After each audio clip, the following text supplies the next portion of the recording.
look, there's a lot of shit around Bruno at the moment, and I'm not going to flip-flop on this. There's a lot of people who've had it in for Bruno for a very long time.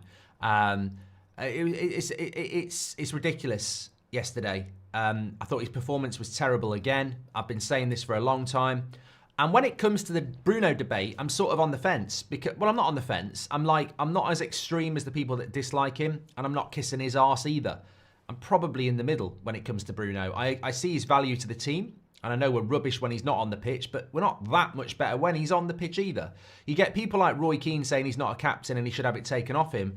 I mean, I expect more from Roy Keane. Like, I expect better from Roy Keane. Like, that's just the sort of rubbish I'd expect to read, on some crap TV show.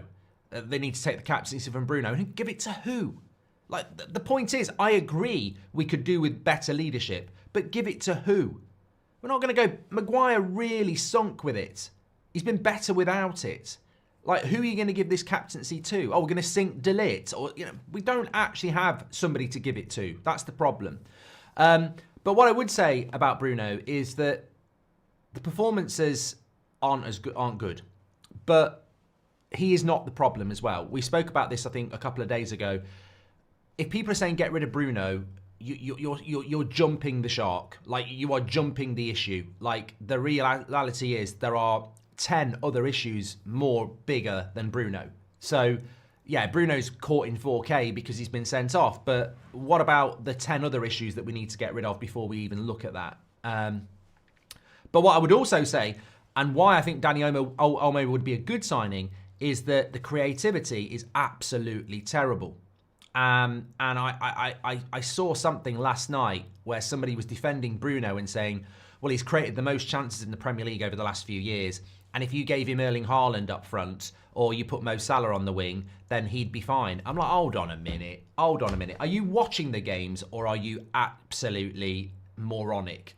Like, Bruno Fernandes doesn't create chances for Ahmad or Rasmus. So putting two better players there, he doesn't do that. He is not the guy who's looking to slip in Rasmus or Ahmad. He's not looking to do that. A lot of his assists, and he does get a lot of assists, are not that. So if you think if we had Erling Haaland up front, Bruno would be getting a lot more assists, I completely disagree if you actually watch the games. He creates chances, but we should be creating a lot more. We haven't scored in the last 2 games. So where's your king of creativity? We haven't scored a goal in 2 games. Where's your king of creativity against Bournemouth and Wolves? And this is the thing. I'm not interested in stats. I couldn't give a shit about how many chances he creates because I watch it all the time, and he doesn't play those sort of passes that if we had a better striker or a better winger, we'd be in a better situation. He's a Hollywood ball player, and he hits a lot of bad passes. It's more of a percentage game with Bruno. I'll hit 10 passes and 2 of them might work. That's how it works. But I'm not throwing him under the bus. I just think we need better. I've always said we need a magnetic number 10 who plays higher up the pitch, because Bruno plays so fucking deep as well. Most of the time he's out of position. Most of the time he's not in the area we want him to be, in and around the box. We need an Odegaard type number 10, a player who is creative in the final third, who sticks to their area and understands what they're doing. I mean, Bruno gets sent off because he can't control the ball. So, this is what I need. We need a magnetic number 10. Because he gets sent off. It's not a great pass by Delo, but he gets sent off because he can't do what we need. A number 10 in tight situations, keeping hold of the ball. And I absolutely am not going to sit here and say that the solution to Man United's problems is another striker or another winger. We need to sort out the creativity from back to front. And ideally, the midfield is just not good enough around the number 10 area and the midfield area. I don't think it's good enough at all at the moment. So if we could get Danny Olmo, I'd be very interested in it. It seems a little bit far-fetched to me, but we need a creative number 10, and we need more of an Odegaard and less of a Bruno. I don't even know where Bruno fits in long-term, actually. I've done the video 6 months ago. I know it's divisive. I wouldn't be getting rid of Bruno any time at the moment. I still think he's valuable to us, and I think there are issues bigger than him. But before the sending off yesterday, I tweeted it. We were talking about in the watch along. He's too slow. He's too slow for Amorim's system. I've seen this system for Sporting. Even if you only watched Sporting play against Man City, look at the way they break quickly. Gyökeres, okay, but look at the two players behind Gyökeres. It's pace. It's quick. Bruno gets into the positions, but he hasn't got the legs for it. I don't know where he fits into this team. And I don't know why Ineos gave him a £50,000. I mean, look, you could write a book on Ineos already, and it's 12 months. It's shocking the things that they've done already. If you actually write it down, it's incredible. Absolutely incredible. It's almost a mistake every fortnight. They've only been here 12 months, and the mistakes run way over 20. So why is it we did a video in March talking about the problem with Bruno Fernandes? So there was a problem, a debatable problem. Man United in June give him a new contract and a pay increase. Explain that one to me. How does a player get a pay rise after a bad season and a new contract? I don't know how that works. Wirtz is our Odegaard, says Nicholas. Too many players are low in confidence. Older players look disinterested or are inconsistent. Younger players look tired and just by nature inconsistent. We need experienced players that perform consistently, says Patrick. We're in a bloody mess, mate. We're in an absolute mess. Which brings me on to what Amorim had to say after the game. He said, I will continue with my idea until the end. And I think this is absolutely essential. And he sort of doubled down on it a little bit more when he said this. We've got two ways. Forget the new idea and try to cope, and next year we'll be here with the same problems.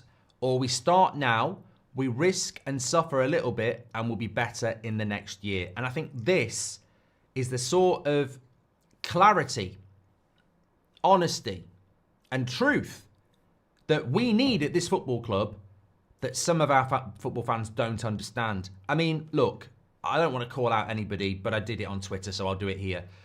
This morning, I get sent a clip. I get sent a tweet from somebody who said, this account actually is normally quite good, and they're absolutely trying to cause a pylon on you. And considering you got death threats a couple of weeks ago, you might want to call this out. So I looked at the tweet. Basically, they'd quoted me. You know when I'm doing a watch-along, I also type out tweets as well. So Mainu played 2 bad passes in the first 10 minutes, and I tweeted it.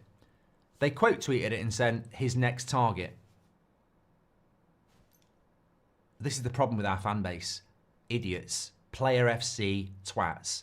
And then they go, well, he didn't criticise Rasmus. And then somebody clipped up, and when he actually criticised Rasmus before he even did that tweet because he felt he should have got on the Mazraoui cross in the first 2 minutes. So you've got Amorim saying words of wisdom, but you've got prats in our fan base who basically just don't understand what they're meant to be supporting because they're so busy trying to do the whole I was right, I told you so superfan nonsense that gets us nowhere. I actually embrace what Amorim is saying because I think it takes a certain level of IQ to understand what he's saying. And I think some of our fans just don't have that level of IQ. They're just morons, to be honest with you. They're a minority, but they are morons. They've got no idea what it is to support a football club, and they've got no idea how bad we actually are. And they want it to be somebody's fault. So, it, you know, or they're stuck up the arse of a certain player. I've seen the message in the chat, by the way. Apparently, Marcus Rashford was playing paddle yesterday while Man United were playing Wolves. I've seen a clip. I'll say it before. I'll say it again. I don't know whether paddle's a good player for a footballer to be playing. I don't know anything about the physicality of that. But also with a video clip that could be 3 months old, it could have been yesterday. Who gives a shit? We'll talk about what Amorim said about Rashford, and if you need a bloody explanation on what he means, he basically means this player ain't for Man United anymore. So let's get rid of him. Goldbridge, that's the end of the clip. I'm sure you enjoyed it. In fact, I bet that's the best clip you've ever watched. So there's no reason not to subscribe to the channel, click the bell icon so you never miss a clip again. In fact, smash a like on the video because we all know only legends like videos and you are all legends. So please smash a like on the video and we will see you again on the next one. Thank you very much for watching as always.